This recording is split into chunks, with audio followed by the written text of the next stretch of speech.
This adventure takes us to Disneyland to ride Splash Mountain for the first and last time before it closed permanently. Splash Mountain was a beloved attraction at Disneyland that opened on July 17, 1989. And for those who may remember the fictional character Ernest P. Worrell from the 80s, you might remember the opening celebration for this ride. It was featured on television with a special called Ernest Goes to Splash Mountain, which you can watch here on YouTube if you search for it. The attraction was originally conceived in 1983 by Imagineer Tony Baxter, who brought us several other beloved Disney attractions such as Big Thunder Mountain, The Journey into Imagination, and Indiana Jones Adventure. Tony came up with the idea for Splash Mountain while he was sitting in a traffic jam.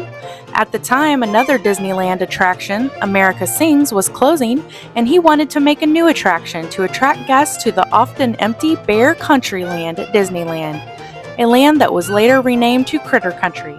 So he incorporated the audio animatronic figures from America Sings with his idea for this log flume attraction.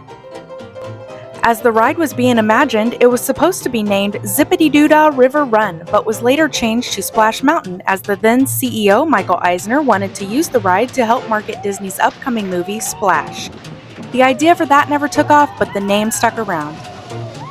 Splash Mountain was themed based on animated segments from one of the stories Uncle Remus tells in the controversial film Song of the South. While the movie was pulled for being racially offensive, the ride itself did not contain any controversial elements and was beloved by many. The log flume ride told the story of the adventures of a mischievous Brer Rabbit as he was pursued by Brer Fox and Brer Bear. Brer Rabbit was voiced by Jess Harnell. If that name sounds familiar, it's because Jess also voiced Wacko Warner from the Animaniacs. While the Disneyland and Magic Kingdom versions of this ride are now closed, there were some differences between the two. For starters, Disneyland had 103 animatronics, while Magic Kingdom only had 68.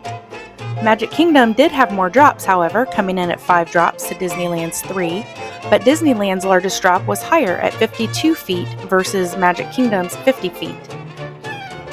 The Disneyland version was also a couple of minutes shorter, coming in at 9 minutes 18 seconds compared to 11 minutes and 45 seconds at Magic Kingdom.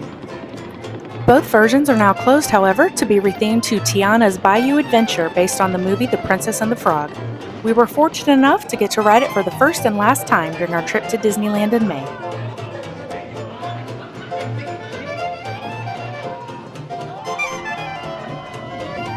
Did you love Splash Mountain?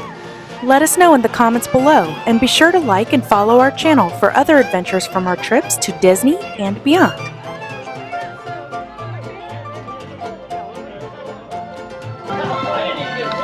That was so much fun.